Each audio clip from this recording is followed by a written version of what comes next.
This is the story of Yayoi Kusama. Hello, my name is Yayoi, and if you don't mind, I'd like to tell you my story.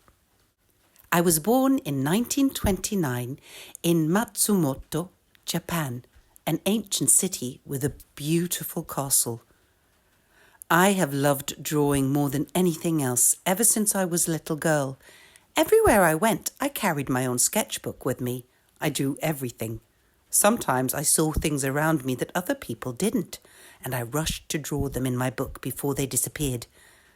I sat in the meadows among the flowers and plants and dreamt of travelling and becoming a famous artist when I grew up.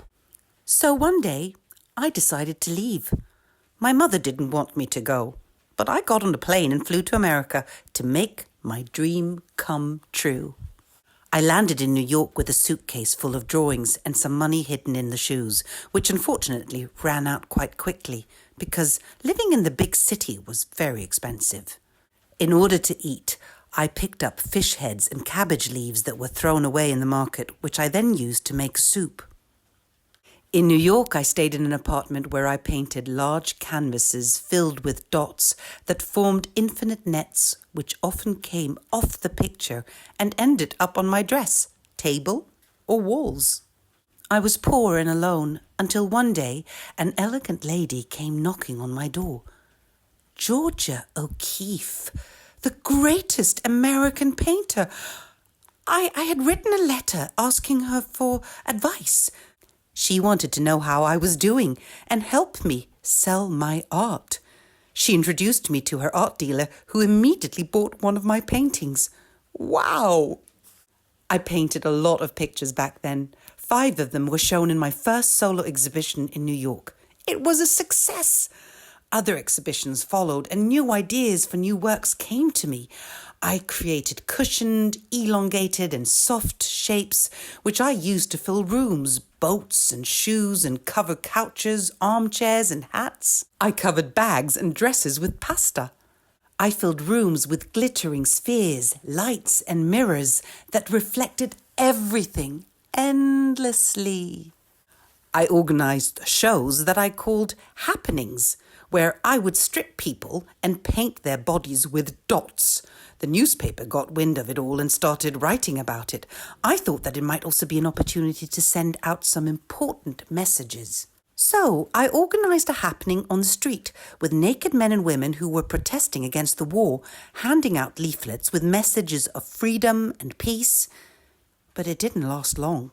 The police came and arrested me. As soon as I was released, I started working even harder than before. I held other happenings. I made films, published a newspaper, and made weird party dresses. Some had holes, others were to be worn in pairs. I also made a huge one that could be worn by as many as 25 people at the same time. I really liked creating my own pieces, but at a certain point I had to stop because I fell ill. I left New York and went back to Japan to get better. There I saw the mountains and the cherry trees in bloom, but a lot of things had changed since I left. The meadows and streams had been covered by cement, and the cities were filled with smog. I was hugely disappointed and sad. Then one day it snowed, and the snow covered everything and transformed the landscape, turning it into something pure and beautiful, just how I remembered it from when I was a little girl. I found a studio near the hospital I was staying in and went back to work. I also dedicated myself to writing. I painted during the day and I wrote at night. Creating my art made me feel better. So I went back to New York, but only for short travels because I had decided to live my life in Tokyo, Japan. I still live here today and I work non-stop. I work on paintings, I write and publish books, I design clothes and other objects, I make sculptures, and I make small and large pumpkins that have become really famous. I've always loved pumpkins, their delicious shape and sweetness, and I want to show all the love I feel for them through my art. You won't believe it, I know, but I picked up a pumpkin when I was a child, and it talked to me. Sayonara. Sayonara.